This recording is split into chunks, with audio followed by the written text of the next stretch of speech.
बच्चों की favourite dish बनना ज़रूरी है, तो आपके लिए स्वास्थ्यवर्धक खाना बनना भी उतना ही ज़रूरी है। अगर घर का झाड़ू पोछा होना ज़रूरी है, तो आपको एक्सरसाइज का टाइम मिलना भी ज़रूरी है। इसीलिए हाँ, महिलाओं को अपने स्वास्थ्य का ध्यान रखना बहुत ज़रूरी है। जब वो पूरी तरीके से हेल्दी होंगी, तभी वो अपनी बाकी जिम्मेदारियां भी निभा पाएंगी। हम कहते हैं कि महिला अपने जीवन में 3 अवस्थाओं से गुजरती है। पहला होता है किशोर अवस्था, दूसरा जब वो माँ बनने की तैयारी करती है, और तीसरा मेनोपॉज। आज हम कोशिश करने वाले हैं कि इन तीनों अवस्थाओं में महिलाओं को क्या करना चाहिए, जैसे उनका समग्र स्वास्थ्य ठीक रहे। जब मैं समग्र स्वास्थ्य कहती हूँ, इसका मतलब उनकी फिजिकल एंड मेंटल हेल्थ, उनका खान पान और उनकी फिजिकल फिटनेस। आज हम इन तीनों के बारे में बात करेंगे। बिल्कुल डॉक्टर दीप्ति गुप्ता, अगर शुरुआत करें तो सबसे पहले हम किशोर अवस्था की ही बात करते हैं। तो बच्चियां अभी जो किशोर अवस्था में प्रवेश कर रही हैं या जिनका पीरियड अभी शुरू हो रहा है, उनको आप क्या कहना चाहेंगी? देखिए, जब बच्चियां किशोर अवस्था में प्रवेश कर रही हैं, तो उनके शरीर में बहुत से चेंजेस हो रहे हैं और वो कई बार घबरा जाती हैं। तो हमारी जिम्मेदारी बनती है कि उनके शरीर में जो चेंजेस हो रहे हैं, हम उनको मेडिकली, साइंटिफिकली उनको समझाएं, जैसे कि उन चेंजेस को वो समझ सकें, उनको अपना सकें और उन चेंजेस के कारण वो बिल्कुल भी शर्म महसूस ना करें। वो तभी हो सकता है जब हम अपने आप में कॉन्फिडेंस हो। अगर हम अपनी सब बातें आराम से कर सकते हैं, तभी हम अपनी बच्चियों को ये सिखा सकते हैं। दूसरी बात, जब बच्चे किशोर अवस्था में पहुंच रहे हैं, उनके पीरियड शुरू हो रहे हैं, तो इसकी भी पूरी जानकारी उनको देनी चाहिए।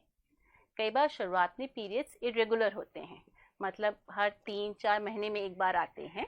उसमें कोई चिंता की बात नहीं है, धीरे धीरे करके वो रेगुलर हो जाते हैं।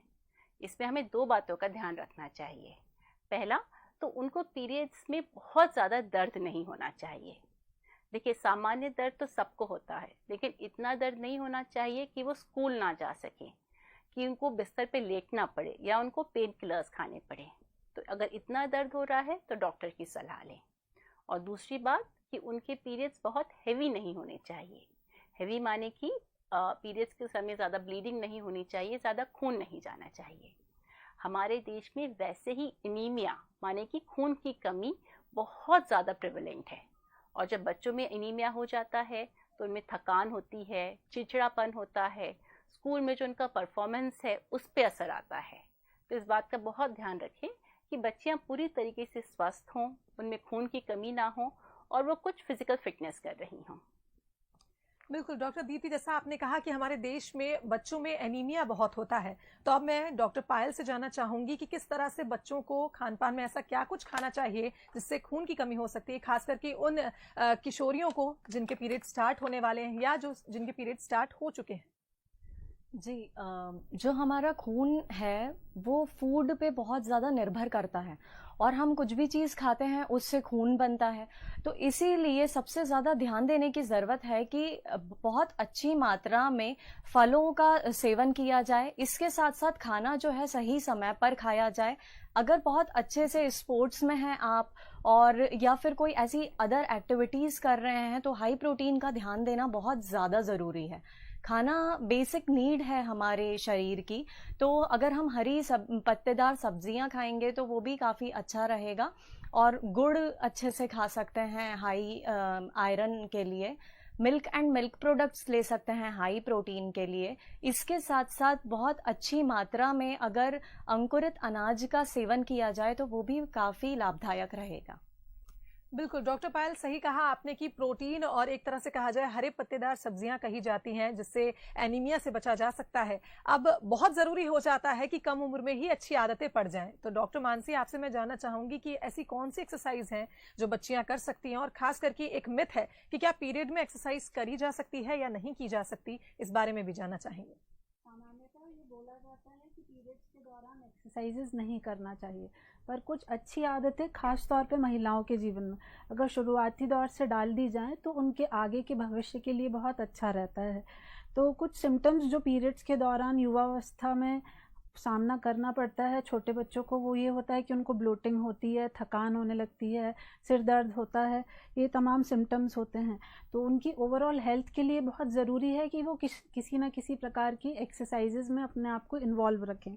साथ ही आज की युवा पीढ़ी जो है वो ज़्यादा समय स्क्रीन या कंप्यूटर्स के सामने बिताती है, तो उसके लिए ये बहुत ज़्यादा ज़रूरी है कि वो बाहर निकल के कुछ गेम्स में इन्वॉल्व हो। बहुत ज़्यादा हैवी एक्सरसाइजेज नहीं करना चाहिए, बट किसी भी फॉर्म की कुछ एक्सरसाइज, कुछ नहीं तो साइकिलिंग, वॉकिंग, ये वो कर सकते हैं। तो ये बहुत बड़ी भ्रांति है कि उन्हें एक्सरसाइजेज नहीं करना चाहिए। एक्सरसाइजेज को बहुत शुरुआती तौर से अपने लाइफस्टाइल में डाल देना चाहिए।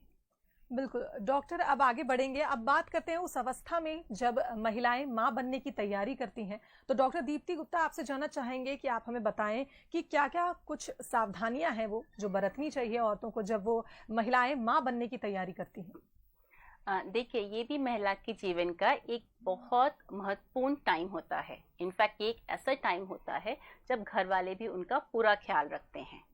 हमें ये समझना चाहिए कि प्रेगनेंसी के पहले आप जितनी हेल्दी होंगे, जितने स्वस्थ होंगे, आपकी प्रेगनेंसी भी उतनी स्मूथली जाएगी। तो अगर आप प्रेगनेंसी प्लान कर रहे हैं तो एक हेल्दी लाइफस्टाइल रखिए, अपना खान पान सही करिए और एक एक्सरसाइज रेजिम फॉलो करिए। अपना ब्लड प्रेशर कंट्रोल में रखिए, अपना वेट चेक करिए। और एक बहुत अच्छी बात है कि जब आप प्लान करना शुरू कर रहे हैं तो एक बार डॉक्टर से जाके मिलिए। अगर आप डॉक्टर से जाके मिलेंगे तो आपके कुछ टेस्ट होंगे, जैसे थायराइड देख सकते हैं, आपका शुगर चेक हो सकता है, आपका हीमोग्लोबिन चेक हो सकता है। तो प्रेगनेंसी के पहले अगर ये सब सही है तो प्रेगनेंसी के स्मूथली जाने के चांसेस भी बहुत बढ़ जाते हैं। इसके बाद जब एक्चुअल प्रेगनेंसी होती है उसमें भी ध्यान रखना बहुत ज़रूरी है। आपकी जो भी रेगुलर विजिट्स है डॉक्टर की, वो सब विजिट्स पे जाइए। आपके मन में जो जो समस्याएं हैं वो डॉक्टर के साथ शेयर करिए। जो डॉक्टर आपको आयरन, कैल्शियम, प्रोटीन या जो भी प्रिस्क्रिप्शन देता है उसको फॉलो करिए। और उसके साथ साथ हेल्दी हैबिट्स भी रखिए। अपना खान पान बहुत ज़रूरी है, स्पेशली प्रेगनेंसी में। बहुत सारे लोग चाहते हैं कि उनकी नॉर्मल डिलीवरी हो, उसके लिए भी बहुत ज़रूरी है कि आप कुछ फिजिकल फिटनेस या कुछ एक्सरसाइज करते रहें। तो अगर आप अपने सब चीज़ों का ध्यान रखेंगे तो प्रेगनेंसी भी बहुत स्मूथली जाएगी। बिल्कुल डॉक्टर दीप्ति, और अगर बात करें गर्भावस्था की यानी प्रेगनेंसी में, तो खान पान का महत्व बहुत ज्यादा रहता है। तो मैं डॉक्टर पायल से प्रेगनेंसी के टाइम कैसी होनी चाहिए? जी, प्रेगनेंसी में अधिकतर क्या महिलाओं की समस्या रहती है कि उनसे कुछ भी चीज़ खाते नहीं बनती है।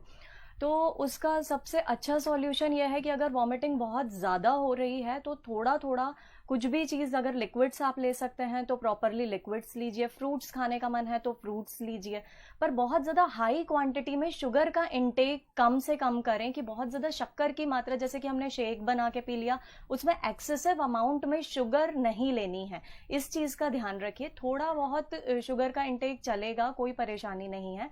इसके साथ जितने भी डॉक्टर्स, जैसे डॉक्टर्स प्रोटीन ऐड करते हैं, आयरन कैल्शियम बहुत ज़्यादा इंपॉर्टेंट होता है तो वो प्रॉपरली लीजिए। फ्रीक्वेंट मील पैटर्न यूज़ कीजिए। इसका मतलब है थोड़ा थोड़ा खाना थोड़ी थोड़ी देर में खाइए, ताकि आप एक बार में अगर ज़्यादा खाना खा लेते हैं तो काफ़ी ज़्यादा पेट भरा भरा लगता है और वो काफ़ी लॉन्ग टाइम चलता है, पेट में बहुत देर से डाइजेस्ट होता है।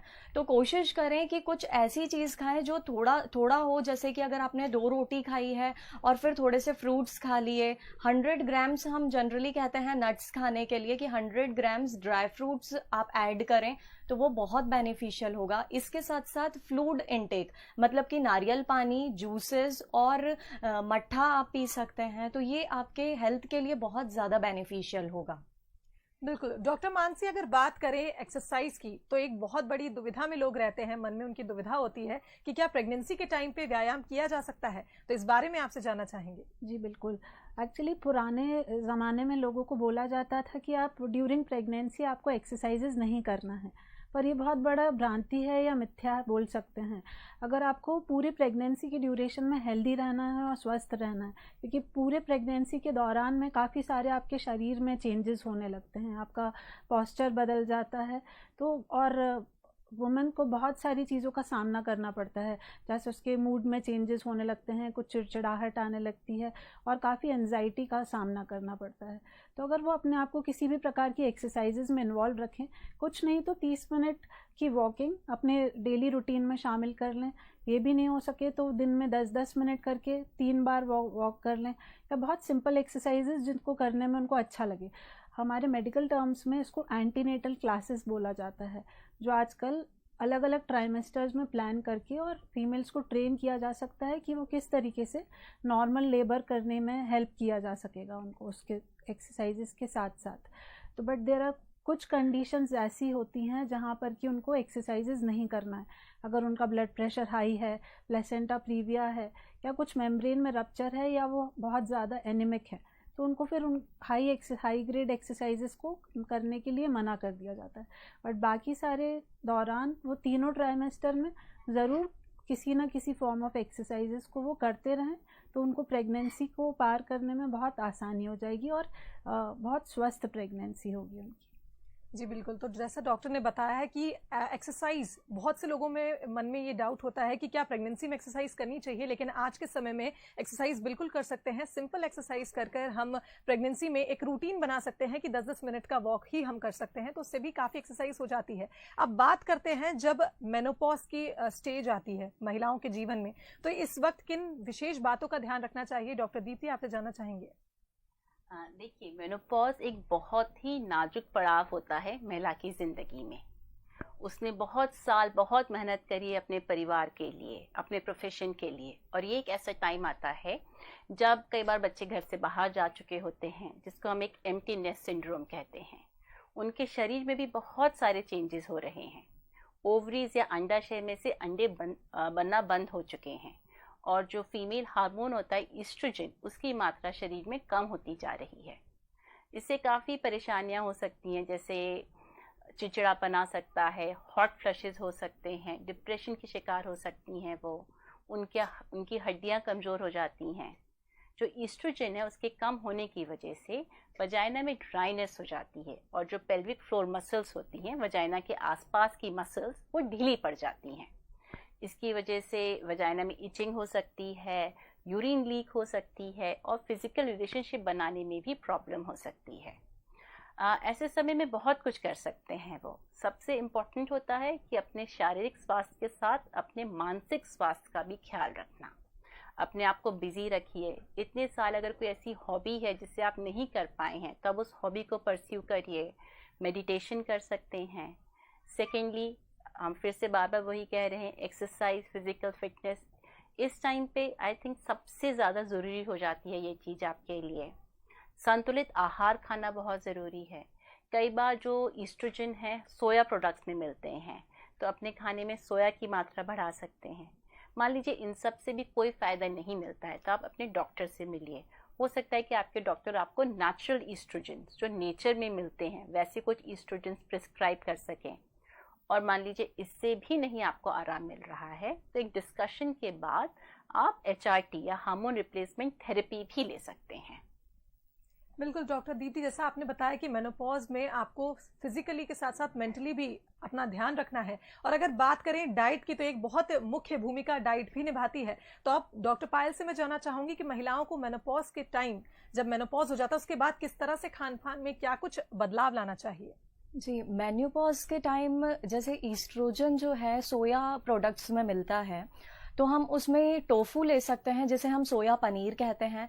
सोयाबीन की बड़ी ले सकते हैं। सोयाबीन की बड़ी भी आजकल काफ़ी मात्रा में यूज़ करी जा रही है और काफ़ी टेस्टी लगती है। सोया मिल्क भी आता है, तो सोया मिल्क भी ले सकते हैं। इसके साथ साथ कैल्शियम का बहुत ध्यान रखना पड़ता है, तो same milk and milk products में हमें कैल्शियम मिलता है।